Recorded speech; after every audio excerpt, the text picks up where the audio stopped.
Good evening, everyone, and welcome to the Whistleblower Diaries. My name is Nevena from the Information Rights Project, and I'm so glad you're with us tonight. This is the second installment in our series of spotlighting consequential truth tellers from around the world. Tonight, we're looking at a case that should worry anyone who cares about free speech and press freedom in Europe and beyond. Hussein Dugru is a journalist. The European Union has sanctioned him. No charge, no trial, and no conviction. We're here today, tonight, and this morning, depending on where you're joining us in the world, to understand what has happened and what this means for every journalist who reports on power. And I'm joined by three exceptional guests who know this terrain well. Joining us tonight is Hussein, the journalist who is the centre of this case. He'll be telling us his own story in his own words to explain what these sanctions have meant for his work, his family, and his life. A name that will be familiar to many of our supporters, Chris Hedges is a Pulitzer Prize winning journalist, a former New York Times foreign correspondent, and the host of the Chris Hedges Report. He's spent his career reporting from places where telling the truth carries a cost. Sevim Dag was a member of the German Bundestag and one of the few voices in European politics naming this case for what it is. She was also an ardent Julian Assange supporter. So here's how the evening will run. We'll open the conversation between our guests and then we'll turn to your questions. So please feel free to share them in the chat or via the Q&A. If you've got a question for us directly, you're very welcome to send it to us as well. A free press only survives when people defend it. And so we thank you for being part of that defence tonight. Chris, to begin, I'll hand over to you. Yeah, just before we, I think, get Hussein to lay out his own case, we should be clear that this assault on the press, this is this growing assault on the press, and Naveem is kind of the poster child for this, has been long in coming. We can't not mention the importance of WikiLeaks and Julian Assange, which ripped back the veil on the inner workings of power, and Julian paid a horrible price for that, of course.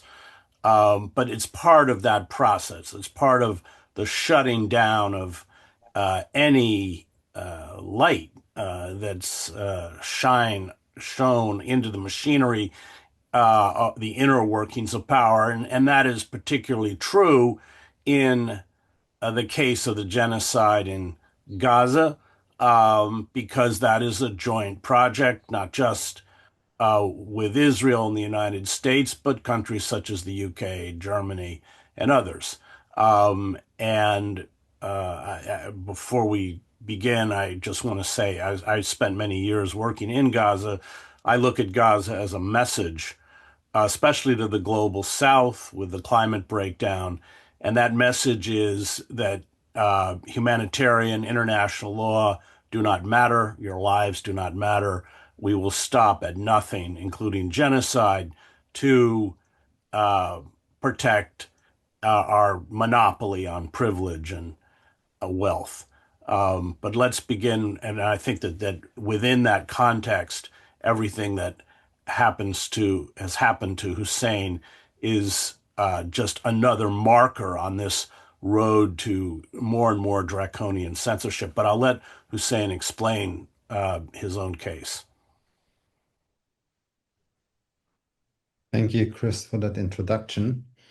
Yeah, my story is a bit hard to start somewhere, but I think it's the easiest way to explain that is that at some point in my career, I reported on the right things, that it disturbed certain political interests here in Germany, but not only in Germany. So how did it really start? We created a media platform a couple of years ago called Red Media, where we focused on global South struggle, and try to highlight the struggle of the people from these countries against imperialism, against capitalism, fascism, etc., etc. And obviously, with October 7th, the entire world changed. Also, for us, everything changed, where we also focused on the genocide, which was unfolding back then.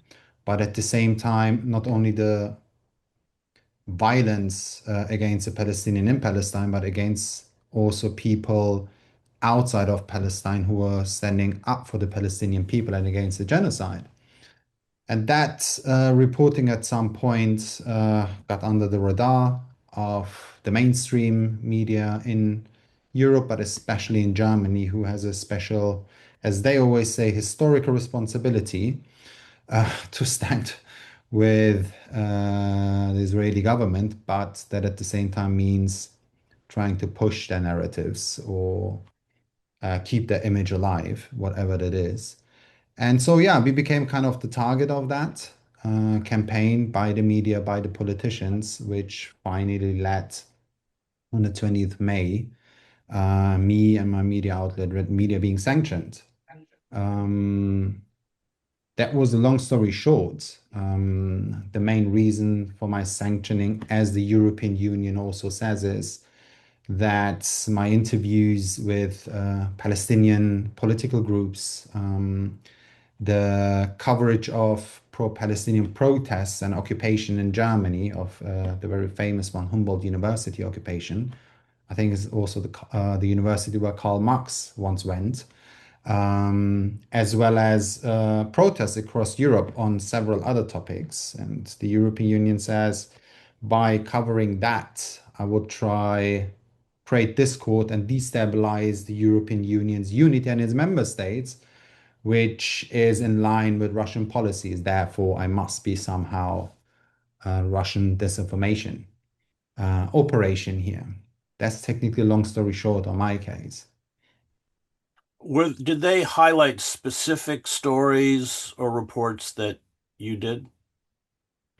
So yeah, and the reasoning that was given, which is publicly accessible on the European Council's website, are three things: my interviews with Hezbollah, Hamas, or political Islamic Jihad, as well as PFLP. So that is the one case. The second case is specifically the coverage at the Humboldt University, the occupation of that, where I was inside the occupation, reporting from inside, like other journalists as well. And the other reasoning was, as I mentioned before, the protests and violent protests across Europe. So this is the public reasoning. But after we asked the European Council for evidence on which grounds, what is the Russian disinformation? Can you please give us that? My lawyers received the evidence dossier, the evidence pack, which builds the foundation of my sanctioning. And in that evidence pack, I think politicians, journalists, also Sevim, I think, had the possibility to access that document that shows only my tweets and my comments about the policy of the German government, as well as some historical facts and criticism against European policies, which is my right and journalistic duty to do so. So, one example, for example, is that I highlighted, which is a historical fact, that former SS and SA Nazis ended up in the NATO ranks and made career. This is now considered as disinformation in Europe by the European Council. Or the fact that I said no German mainstream media is covering my sanctioning as a topic. That is also categorized now as disinformation. So there are the public information, which is targeting the Palestinian coverage and the involvement of Europe or German governments. But on the other side, it is the evidence dossier, which is clearly my journalistic work and criticism of policies in Europe, made in the West, but also made in Russia, in China as well. And that's, I think, the funny part. I think I'm the first journalist being sanctioned under the Russian sanction package who actually criticized the Russian government and the invasion in Ukraine. So that tells me it is quite political, the reason for that. And And that's the reason. you've essentially been stripped of your ability legally to appeal. Is that correct? Partially. So, in one hand, the European Union, or the Council in that context, but also the German government, because I'm living in Germany and I'm a German citizen, they both say I have the right to appeal that in front of the courts of the European Union, which we are right now doing. We are at the General Court of the European Union and expect a decision in the next 2 to 3 months where we don't think it's going to be positive because it's going to be a political decision. But on the other hand, it is also blocked. Like, I don't have the chance for fair trial or defense in that sense because all my financial assets are frozen. I'm de facto not able to pay my lawyers because I'm not allowed to work, I'm not allowed to receive money, and no third party or person is allowed to pay my lawyers. So, in one hand, they give me the right to defend myself, but they take the means to do so. The third thing was also for me in terms of defense that first, no lawyer in Germany wanted to defend me. Like literally, they gave me political reasons for that. They said we don't want to do that, etc., etc. So finally, I found a lawyer who has experience in sanction law and international law, who's based in Spain. And right now, him and a second lawyer in Germany, they both do it pro bono, with the hope that we'll at some point win the case, or they will find any possibility to finance these things, or I will have to pay them once the sanctions are lifted. Sevim, let's talk about the relationship between Israel and Germany. After the Second World War, Germany needed to resurrect its image and standing in the world, and there was a quid pro quo with the Zionist government. That quid pro quo was that they would fund and arm and support the apartheid state. They would pay very generous reparations, and in return, Israel would essentially embrace the German state, which of course would not criticize the ethnic cleansing and the apartheid regime. I want you to address that historical fact. And then also the way the Holocaust has been sanctified in Germany to create this idea of unique suffering and unique victimhood. The German state was carried out its own genocide, not just in World War II, but in modern day Namibia with the Herero and the Namakwa. And they don't, there's been no real, correct me if I'm wrong, historical accountability for that genocide. Yes, Chris, you're right. The relationship between the Federal Republic of Germany and the State of Israel is a very special relation.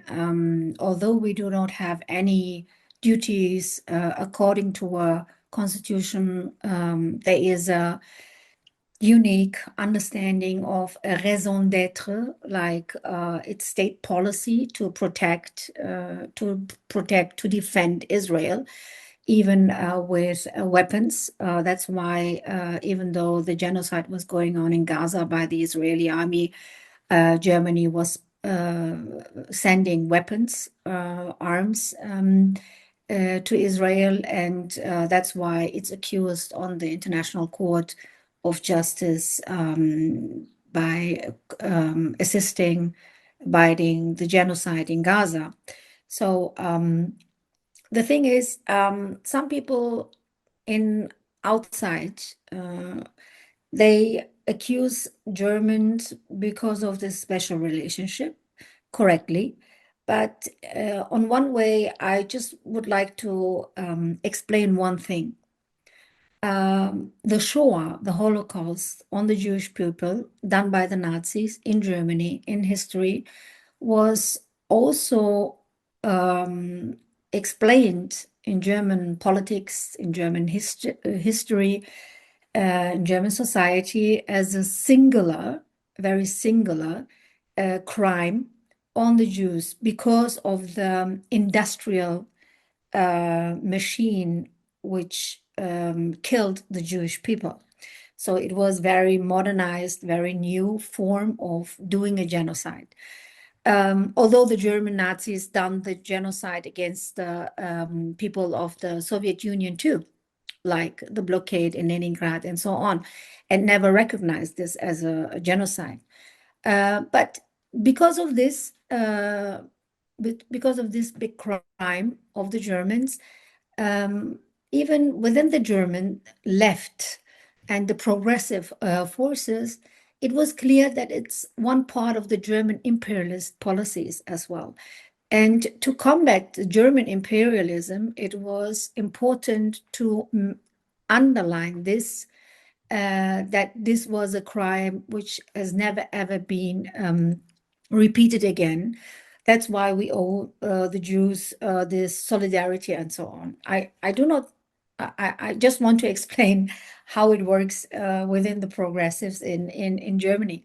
So, but this leads to the wrong perception now that everything the Israeli state is doing is okay and we have to be in solidarity, which is not the case, of course, because saying never ever again means never ever again a genocide, never ever again being complicit to a genocide, being a supporter of a genocide, being an actor of a genocide. And that is the wrong perception in Germany. And that's why people who are criticizing the genocide in Gaza done by, or the genocidal politics in Lebanon, for example, at the moment, very actual policies by Israelis.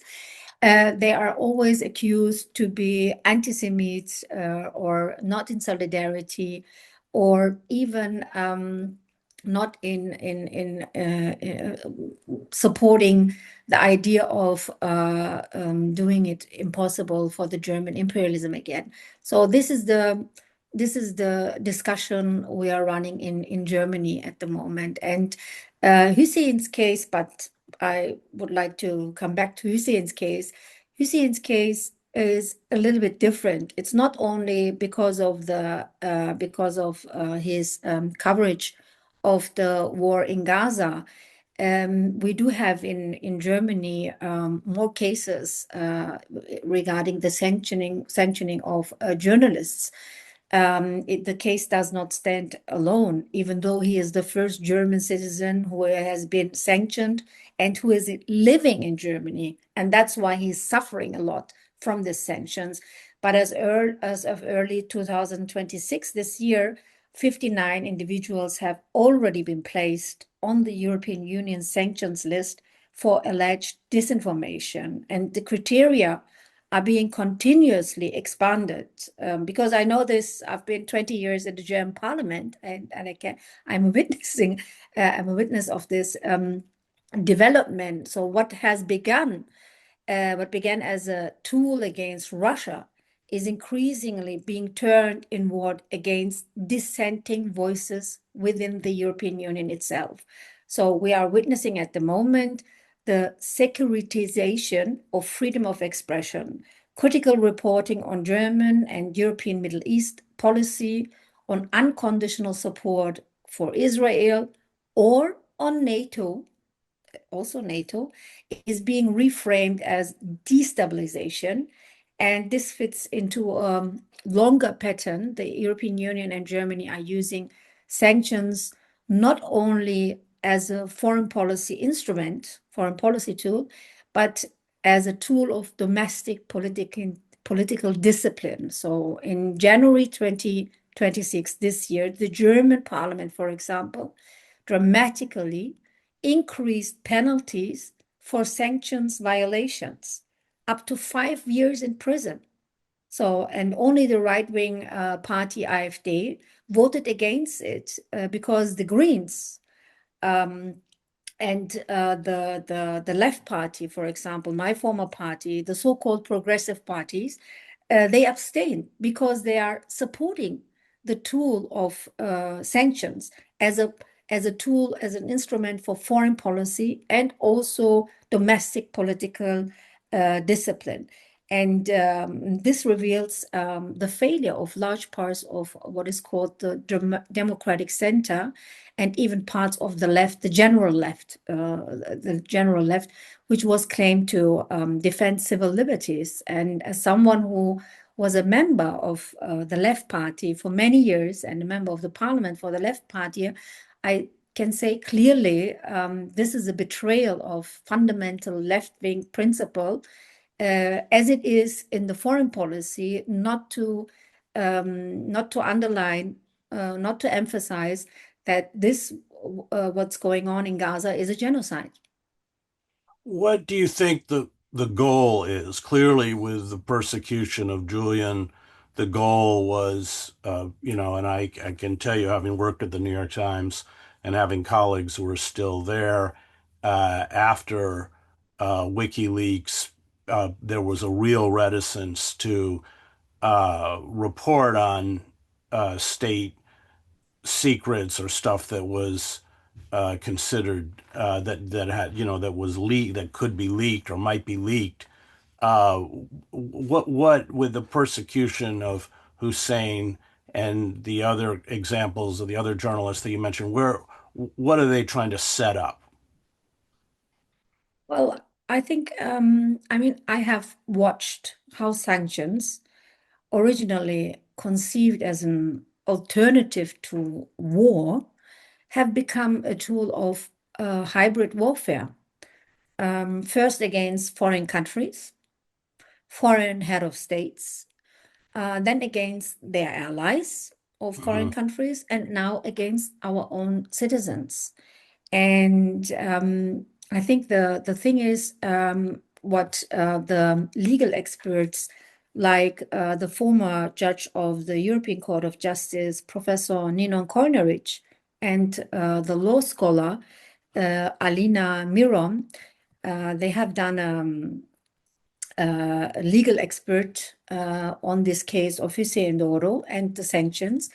And they say the impact on press freedom, for example, is catastrophic regarding the sanctions, because many journalists have already said to Hussein privately that they are afraid to cover these issues publicly, the war on Ukraine, the war in Gaza, for example. And this is exactly what they want, the chilling effect intended of the sanctions. And the Kolnerik Miron legal opinion on this, published on 31st of October last year and commissioned by BSW members of European Parliament, is crystal clear. They say these sanctions violate freedom of expression and freedom of press and the right to property, the right to a fair trial, and the right to be heard. And the term information manipulation is so vague that it grants the council almost unlimited discretionary power. And this is the aim. You know, they're doing a war against. They do have a war against Russia in Ukraine. They are having a war against Iran, against Lebanon, against Gaza. They have their hegemon USA is in a decline, so they have to find a way to stop this decline, and they're doing it in doing wars against foreign countries, but also to discipline every dissident, every opposition voice in their homelands. And that's what's happening at the moment with Hussein, but all the others, like I said, 59. And we do have on the sanctions list in European Union more than 2,000 persons. 2,000 persons. Only 59 because of so-called disinformation or information manipulation and so on. So, and this carries the risk and the danger that it can happen to everybody. Everybody of us could be on the next sanction list because criticizing the US policy, NATO policy, the wars, or anything else. Because the European Commission, it's actually not the European Commission, it's the member states who are doing this list. So the member states, the Council of the Member States, they do not have to prove, they do not have to show that you are agent of information manipulation for any foreign country. They do not have to. They just have to say you are one, and that's it. So no trial, no hearing, and nothing else, because they can do this. There is no hearing, no criminal charges, no proceedings, no process. They can just say this, and then it's up to you if you can afford your trial to the European Court of Justice against the sanctions or not. And as you, like Hussein said, it's very problematic. How can you afford a lawyer to the European Court of Justice if your assets are, the property is frozen and your bank account is limited to the minimum existential income, what is granted by the government? So how can you afford it? And this is accompanied by a resurgence of German militarism. Absolutely, absolutely. It's this big armament, and we do have, for example, now a new military doctrine in Germany. The second one, the first military doctrine we had in Germany was 1939, and the new military doctrine by the Defense Ministry published now has the goal, the written goal, being the strongest conventional military army in Europe by 2039. So, leaving besides the magic of these figures, 1939 and 2039, it shows how how Germany is now transformed to a big frontliner in the proxy war against Russia, and preparing a real war, a big war against Russia by 2039. And every criticism, every opposition, every dissident is who is exposing this and criticizing this or allying against this transformation and war preparations is, of course, in the risk to be sanctioned. Hussein, what happens if you lose your case at the European court? What happens then? Um, so as I mentioned at the beginning, I'm at the European Court, which is one step before the European Court of Justice. So if I lose there, we will go to the European Court of Justice. And having the trial at the European Court of Justice could take again 1 to 3 years. It depends on how much time they have, how urgent they see that matter of mine right now. And until then, I'm still sanctioned. The problem there is there are several problems on that pathway. Like, for example, the court itself can decide on two levels. One is the judicial side, like is everything according to the European law, member states law, does it violate anything, any law, which technically violates everything that is there. Or they're looking at the procedural mistakes. Is there a procedural mistakes? And there are none. So if they decide on the procedural mistakes, the sanctions will stay in place because this is how the European Union works now, as Sevim also said. You can be sanctioned because 27 people choose to do so. It's also technically an export of repression because Germany couldn't. I mean, we think that the German government is behind these sanctions. So they couldn't sanction me here because any court here in Germany would not allow such a punishment for journalistic work, at least not now. So they export it to the European Union, and this decision is kind of like it's not kind of, it is an extrajudicial punishment, even though they don't say it is a punishment.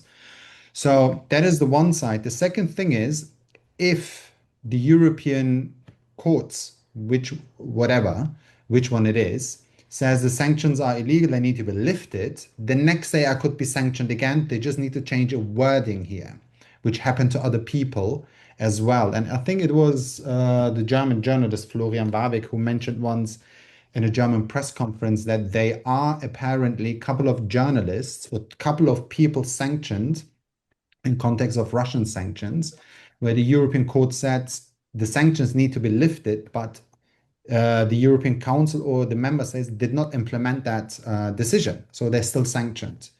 So the question for me is not if a court grants me or says the sanctions are illegal, not for me is about like what is happening after that. Are the courts, are the governments, are the countries obeying to that decision? Or will they just continue? Because as also Sevim and you just mentioned, it is happening in a time where Europe or the entire world is heading towards more militarization, more war, where civil liberties and what we call as the bourgeois democracy is right now an obstacle for everyone to go further with their policies. I mean, we saw Trump. Trump is just kidnapping an elected president of another country, Venezuela, and everyone is accepting it from the global north, let's say like that. So, what is international law right now? What is European law? What is national law? It is interpretation because it's the laws of them. And today, these laws, which were protecting us, politicians, journalists, and everyone else, are an obstacle. So, I'm not afraid of, or my biggest concern is not will the sanctions be lifted or not. I mean, obviously, I would be happy about that. But what is coming after that? And are people going to see what is happening to me and all the other people around the world right now with all these? Now we have Francesca Albanese. We have other two journalists, German journalists. I think one is in Moscow and the other one is in Donbass, who are sanctioned as well, and where the European Union established a system where they don't need to show any proof and they can just do whatever they want. I mean, even in the defense of the European Council, the lawyers of the European Council wrote in their defense, and this is submitted to the court, and I've published that. They say, we do not have to prove any links to Russia. For us, is enough that Mr. Dorku can't prove that he does not have some. But imagine that the burden of proof is being switched to the other side. And the other thing is also the role of journalists, because we mentioned right now militarization. Militarization does not happen only on political level. Militarization starts before. Militarization starts with controlling information, with media outlets who are participating in that. We saw that in the US before the Iraq war. All the mainstream outlets jumped into that and supported it and technically justified it because there was some certain of danger for them. And now the same thing is happening also in Europe, or I'm talking about Germany, where a lot of media outlets are part of that militarization process by doing the propaganda of the government. And now the European Union also said like they can use, and that's the danger here, open source if it comes to evidence. They say we don't need to wait until a police investigation is finalized to have proof. For us is enough when we have access to public or open source information, which means, and that was in my case, some journalists, pro-Israeli Zionist journalists, wrote articles about me, defamatory articles, and these articles are literally used to sanction me. So when I stand here and write, oh, Chris is supporting a genocide in wherever, and the European Union comes, takes that article, says, here is an article, and I can punish you that. So this is my main concern. Where are we going in terms of rules-based order, world, or whatsoever? And is my case or the cases of the other journalists or people as well precedent case to dismantle these little rights that we have to do everything without courts anymore, because this is a testing field. But if you lose your legal appeals, is there a term limit on the sanctions? I mean, let's say you do lose, then, or is it just nebulous? Do you know what happens next? So sanctions are technically reviewed every 6 to 12 months um, by the council. So in my case, 12 months are over, and they're waiting for the court to decide. Um, I do think that this is an indefinite thing for me, a situation status quo, because it depends on the political atmosphere. It is a political decision to sanction a journalist, and it is a political decision to sanction commentators like Jacques Beau, for example.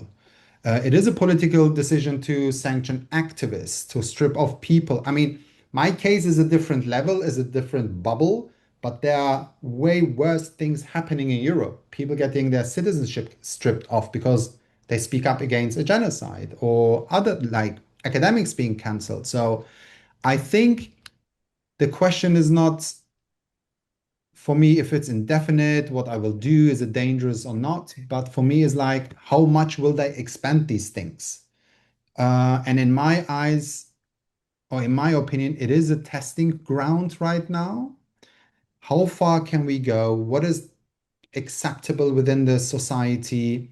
And where do we need to fix certain problems that we have to implement these authoritarian rules? And because they're no laws, they're just rules which they make. And I think that is the dangerous part. And my question is, when can we stop that? And what can stop that? As also Sevim mentioned, we have, for example, in Germany, I mean, let's forget about the CDU, Greens, and Liberals. They're part of that entire machinery. But if you have a so-called progressive party, the left party who's supporting these sanctions, they literally said sanctions against disinformation are okay, without even looking into my case properly. And you have an opposition that pushes against that. And this is my hope that oppositional politicians or parties like Sevim, for example, or activists will push that so far that the other organization or parties are so much under pressure that they need to change their policies towards that. Because as Niemöller said, Martin Niemöller, in the past, first they come for the communists, at the end I was alone. No one was there to protect me. And this is going to happen. But I do believe there is a little switch happening right now because mainstream journalists or journalists standing on like the conservative policies, that type of journalists, also politicians that kind of understand, oh, that could happen to me. So we need to do Mm. something. And suddenly I got a bit attention and it's more and more increasing. But it is not enough. I think it needs more oppositional voices against this established, in German we say Staatsräson policies. I mean, it needs more Sevim and other politicians in Germany and in Europe, and activists. And it needs journalists with courage, not to be afraid. As Sevim said, people write me. They're full in solidarity, but they don't write something in public. And I think that's also sanctions, not only against me, but also against people who censor themselves. And that's the chain we need to break there. Yeah, in the United States, they went after numerous whistleblowers and and made it very clear that the information, excuse me, that those whistleblowers passed on to journalists, that the journalists, if that information was classified, that those journalists would also be held accountable for possession of that information. That was done actually before Trump. That was a really effective way to shut down any kind of real reporting. There just virtually is no reporting now on the inner workings of power in the United States unless they leak it. Of course, power always leaks to uh, promote narratives, usually false, that they want promoted. Um, Seven, what do you see the walls closing in? They certainly are in the United States. It's very bleak here. Um, Do you feel the same kind of darkness in Germany and Europe? Well, there was a former very well-known author in Germany, Hölderlin. He said, where darkness is always hope too. I see it very dialectical. Um, if I may, I just would like to add something on the Hussein Dodo case, why it's so unprecedented, this case, what it makes this case so unprecedented. Hussein is the first and so far only individual with sole German nationality to be sanctioned under the European Union's Russia sanctions regime. So, and the consequences are devastating. And I think we cannot compare it to the prosecution of whistleblowers in the US or some others because um, there is, I mean, he's been in the sanction package without any prior hearing, without criminal charges, and without any court proceeding. Mhm. So, and that makes it so desperate, that makes it so dangerous. And the consequences are devastating because it's a civil death. It's mort civil, like Kolnerik and Miron stated in their legal opinion. His bank accounts are frozen. He is banned from working, even as a freelance journalist, and he faces an European Union-wide travel ban. And any form of support from others is criminalized. Even his wife's bank account were later frozen, and now, since a few days, his mom's bank account is been frozen. So and the because you asked about the darkness, yes, we are heading to a very dark period because of this global war against the BRIC states from the West. So that's why they do need homeland stabilized without any opposition, without any dissidents. But there is also hope. Like I said, for example, we started a campaign. It's called freedodo.com, and we already achieved some success. We achieved a little bit more awareness, acknowledge, and for example, as I said, the left party, for example, they are in favor of economic sanctions and personal individual sanctions. And I think, from my point of view, I always been against sanctions. I think economical sanctions are weapons of mass destruction. We have seen this 500,000 children death without bombing Iraq just because of the sanctions. We have seen this in Venezuela. I mean, very lately, the Lancet analyzed the outcome of the consequences of sanctions, of unilateral sanctions by the West, for example. Millions of dead are consequences, are the outcome of sanctions. So I am against sanctions. I'm against weapons of mass destruction, but also against the individual sanctions, because the only institution which is allowed according to the international law, according to the United Nations Charter, is the UN Security Council, who is allowed to put people or countries under sanctions. And these unilateral sanctions are against the rule of law and against international law. And that's why I always criticized the left party's support for sanctions. But the problem is now they have, of course, these contradictions, because the criticism on these sanctions, sanctioning your own citizens, this is the new thing, your own citizens, is getting more and more criticized by many people and actors, lawyers, journalists, and politicians. And that's why, for example, the appeal for Hussein Dodo under freedodo.com is now also signed by some popular left politicians, left party politicians, not only BSW like we did, but also left party politicians. And now they are getting a little bit louder in public to lift the sanctions. And that's why I say we need urgently, we need urgently the immediate lifting of the sanctions against Hussein Dodo and his family, and that therefore we need a broad alliance against this new form of civil death penalty. And I can see some potential for this, because the danger is that anybody can be sanctioned.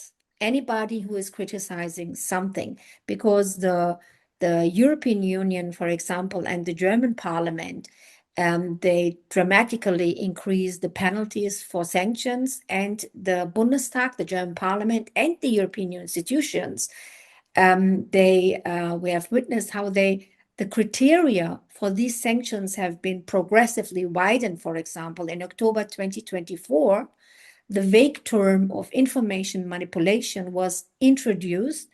And in May 2025, last year, the requirement of any link to a state-controlled network was completely removed. So a single critical article or statement is now enough to destroy a person's economic existence. And this is, for a lot of people, it's getting clear and clear that it's not longer foreign policy. This is a domestic repression using foreign policy tools. By the way, I'm against the foreign policy tools, but the people are getting this consciousness that it's not only foreign policy; it's against their own. It's a repression, a tool of repression against the own citizens now, and that's why people are getting nervous. More people are getting nervous, and I hope we can organize this solidarity campaign for Hussein, because I think solidarity for Hussein means solidarity with yourself. And the fight for his freedom is the fight for freedom itself. And that's why we do have, for example, now this new institution which is organizing the work, the judicial expertise, for example, against the sanctions. It's the Association for the Rule of Law. It's an institution. It's a very newly founded in Germany. I am the head of this institution, and our main current activity is now the campaign against this European sanctions regime.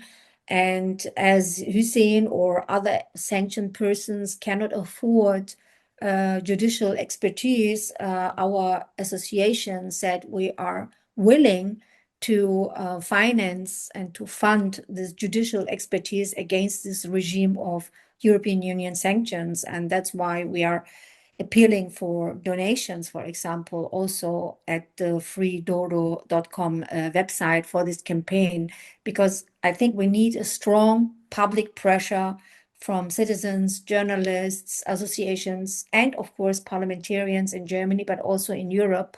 And of course, the solidarity in Australia and the United States, because it's up to us all. Chris, in our last 10 minutes, we've just had a couple of questions come through. Saying, I'll start with you. This comes from Stephanie. She says, in our local peace group meeting, we've decided to support the Free Doguru petition. In addition, we wondered what kind of local activities might help you and your family in your struggle for human rights in Germany and the EU. Yeah, I'm just reading that. I was just reading that as well.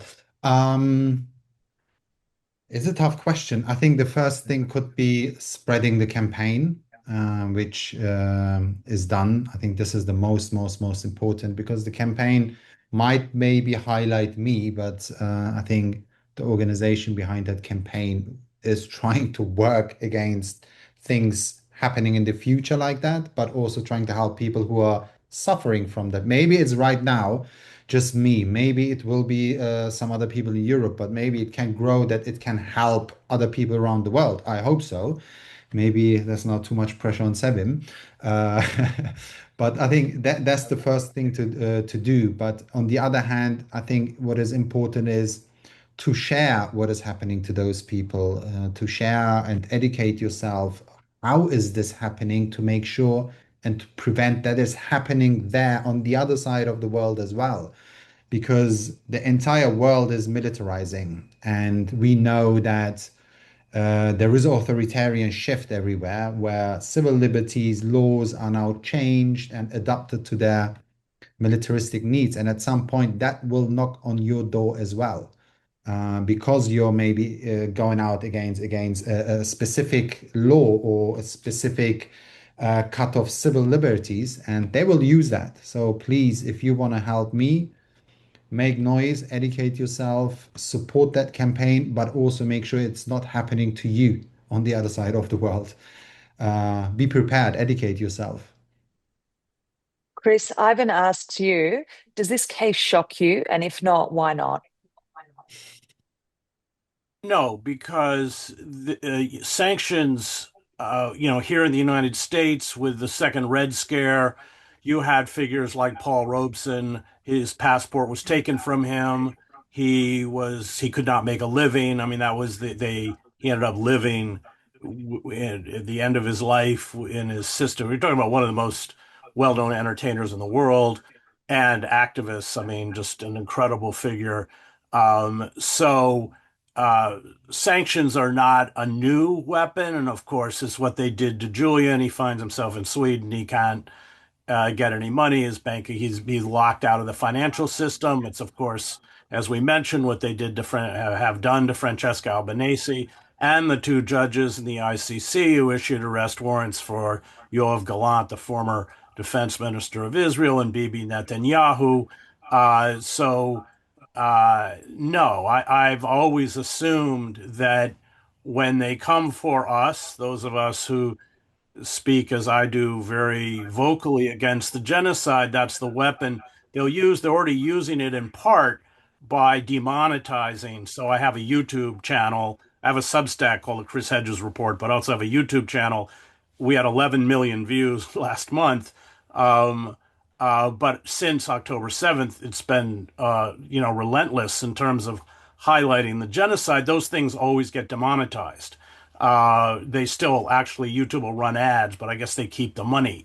But the algorithms hit you immediately. And then you have within social media all the shadow banning and, I won't get into all the details. So this, number one, sanctions are not a new weapon.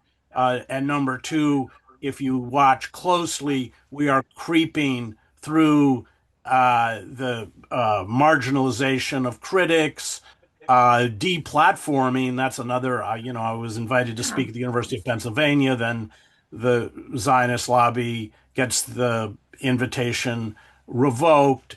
But what I think, as Sevim has pointed out and Hussein have pointed out, uh, it's the all of these mechanisms are a trajectory. We're all moving towards something very, I think, very, very frightening in the United States. It's not just the rule of law abroad, but it's the rule of law at home that the Trump administration is just eviscerating right and left. And then the Department of Justice in the United States has become a vengeance machine against Trump's enemies. There's no real pretense anymore of the rule of law. And Sevim, if the EU has got this wrong, what's the actual route to fixing it? You mean the sanctions? Yeah. Well, like Hussein said, there is a review. So we have to make such a pressure on the European Union member states to vote against the review of the sanctions. That's the thing, how we can get rid of this. I mean, it's there are so many Russian Belarusian oligarchs who has been sanctioned, for example, and they are billionaires. They are big oligarchs. They do have the money, who can afford to go to the court and to afford the most important lawyers, for example. But I always say, and I did say this in the Julian Assange case as well, these kind of sanctions, these kind of repressions are political. They are not just judicial. The justice is just a tool for them, and I think the judicial thing is important, and we have to find a way to support it financially. But the other way is to solve it politically. We have to do a political campaign. That's what we started now. We have to do politically build a big wide alliances, not only nationwide in Germany, also internationally, to combat all these threats to our freedoms. And because, as Chris said, I mean, they are pulling us into the darkness, and our duty is to bring the light and the hope. And I do hope really much here, because I did that with the Assange case. I was hoping that we can solve this problem politically, for example. That's why we lobbied in the US and everywhere in Europe politically, and found some allies, political, very important allies. And that's what we have to fight with Hussein. And if we can stop the sanctions on him, I think this is then this can spread to other cases too. I mean, we have to start in one case with some success. And I think in this case with Hussein, they are very weak. As he said, he was sanctioned with two other German citizens who are living in, one of them in Russia and one of them in the Donbas region in Ukraine. So first, they are not hit that hard by the sanctions, because the countries where they live, they don't realize, they don't impeach these sanctions that much like the German state is doing this. And the second is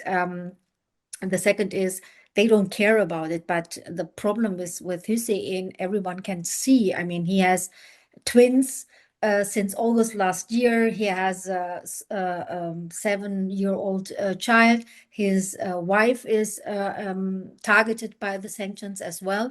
So it's a really civil death what is doing. And people would like to, in a humanitarian way, would like to help, because they are sensitive on this issue. And that's why I think this is raising more and more protests. And that is my hope, that the Free Assange rallies, for example, the Free Assange groups, initiatives in whole of Germany, they are now starting their protests in the case of Hussein, for example, like they did in the past years regarding peace and against the weapon deliveries, for example, in Gaza or to Ukraine.